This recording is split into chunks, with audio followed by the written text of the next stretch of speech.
ہمارے خلاف یہ کریک ڈاؤن اور یہ ساری باتیں کیوں ہوئی؟ میں آپ کو بتاتا ہوں، ان غلاموں کا یہ مسلک ہے کہ ناقص ہے کتاب کہ سکھاتی نہیں مسلمان کو غلامی کے آداب۔ ان غلاموں کا یہ مسلک ہے کہ یہ پھر کیوں اٹھ کھڑے ہوئے؟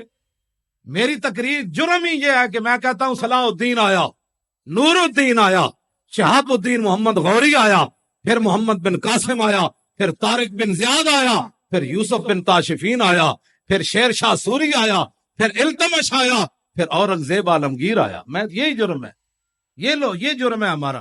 وہ کہتے ہیں، یہ کہتا ہے پھر آیا، ہم نے تو ان کو صلاح دیا تھا۔ نہیں نہیں نہیں نہیں نہیں، اسلام تو بالکل امن کا درس دیتا ہے، اسلام تو کسی کو کہتا ہی کچھ نہیں ہے۔ میں وہ کہتا ہوں شہاب الدین آیا جس نے یہاں اسلامی سلطنت کی بنیاد رکھی، اور کہتے ہیں نور الدین آیا جو مصر سے چل کر مدینہ منورہ آیا، جو صلاح الدین آیا جو نہ کعبہ معظمہ دیکھ سکا، نہ در رسول پر حاضری دے سکا۔ ہاں، صلاح الدین ایوبی نہ حج کر سکا نہ عمرہ کر سکا، لیکن قیامت تک نام اس کا زندہ ہے کہ نہیں ہے؟ یہ اصل درد ہے میری تقریروں کے۔ ہاں ماشاء اللہ سے تھوڑا ہی بات ہوتی ہے، بات تو ہے جس میں دوں کٹ دے، اگلے دا دوں کٹ دے۔ ہاں جی، توجہ، بات ایسی ہو کہ دوسرے کا جناب اور پتا اور جناب کلیجہ پانی پانی ہو جائے، یہ ہوئی نا بات۔ ایسے اسلام اوپر آئے گا، یوں کرنے سے اسلام اوپر نہیں آئے گا۔ ساری زندگی آپ یوں کرتے رہیں، یوں تو وہ کہیں گے نہیں برما کی زندہ بچیوں کے کباب بنائے گئے، وہاں یوں کیا کہ کوئی نہیں بولا۔ کیوں نہیں بولے؟ تمہاری ڈپٹی نہیں تھی؟ والمؤمن من المؤمنین کالراس من الجسد اذا اشتکا تداعی علیہ سائر جسدہ۔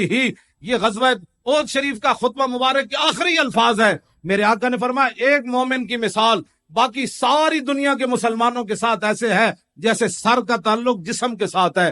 فرمایا جب سر جو ہے بے قرار ہو جائے تو پورا جسم بے قرار ہو جاتا ہے۔ بتاؤ، زندہ بچیوں کے کباب برما کے بنائے گئے، کوئی نہیں بولا۔ کہتا ہے صبر کرو بچیو، اب محمد بن قاسم نے نہیں آنا، اب صبر کرو، اب اسلام امن کا درس دیتا ہے۔ بتاؤ نا وہ کون سا امن ہے جس ایک خاتون کے لیے حضور نے پورا قبیلہ نہیں نکال دیا؟ بنو کینو کا پورا قبیلہ نکال دیا۔ فرمایا تمہاری جرت کیسی ہوئی، تم نے خاتون سے بدتمیزی کی؟ قتل نہیں کیا، صرف ان کا کپڑا باندھا تھا خاتون کا، وہ اٹھی تو نیچے گر گئی، بات رسول اللہ تک چلی گئی۔ قبیلہ بنو قینقاع، حضور نے پورے قبیلے کو بلا کر فرمایا مدینہ منورہ چھوڑ جاؤ ورنہ تمہارے بارے میں کوئی اور فیصلہ کر لیا جائے۔ ہم نے جن کا اسوہ حسنہ پڑھا وہ تو یہ ہے، علیکم بسنتی وسنت الخلفاء الراشدین تو پہلے خلیفے کا خطبہ کیا ہے؟ یہی ہماری سیاست ہے۔ سنو ذرا صدیق اکبر کیا خطبہ پہلا ارشاد فرماتے، جن کو لفظ خاتم النبیین پڑھنا نہ آئے، کل واللہ پڑھنی نہ آئے، ان کو کیا پتا ہے صدیق اکبر نے پہلا خطبہ کیسا ارشاد فرمایا؟ ان کو کیا پتا حضور نے حجت الوداع کا خطبہ کیا بیان فرمایا؟ علماء سے میری یہ گزارش ہے، خدا کے لیے آپ کو جو کہتا ہے نا یہ آپ مسجد میں سیاست نہ بیان کریں تو کم از کم حضور کے خطبے تو بیان کریں۔ وہ سارے سیاست سے بھرے ہوئے جو آپ کو کہے مولانا یہ کیا بیان کیا؟ میں نے حضور کا خطبہ بیان کیا، اور کیا بیان کیا؟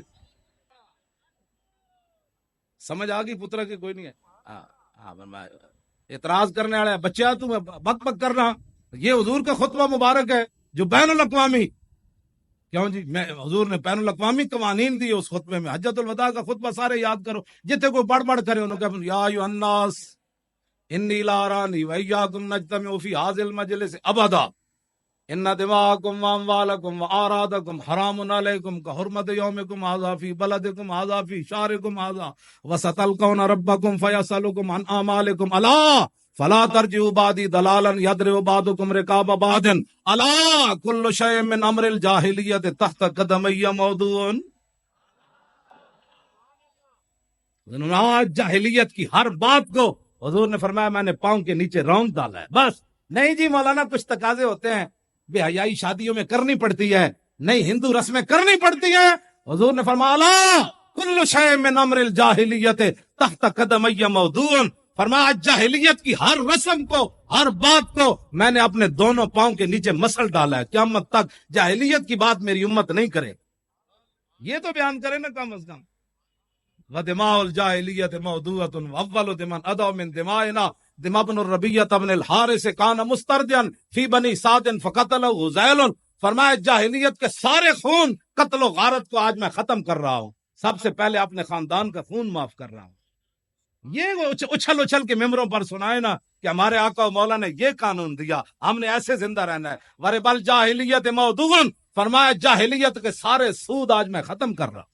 وول ربن ربا عباس بن عبد المطلب، فرمایا میں سب سے پہلے اپنے خاندان، اپنے چچا جان کا فإنہ موضوع کلو، میں آج سب سے پہلے اپنے چچا جان کا سود ختم کر رہا ہوں، سودی لین دین آج کے بعد ختم کر رہا ہوں۔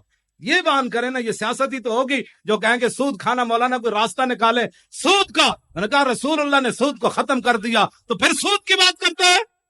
فاتقوا اللہ فی النساء فانکم اخذتموهن بامان اللہ واستحللتم فروجهن بکلمۃ اللہ۔ فرمایا عورتوں کے حقوق کی بات کرتے ہو، ہمارے آقا و مولا نے حجۃ الوداع کے موقع پر فرمایا عورتوں کے بارے میں اللہ سے ڈرنا ہے، یہ تو اللہ کے نام سے تمہارے لیے حلال ہوئی ہے، ان کے ساتھ ظلم اور زیادتی نہیں کرنی تم نے۔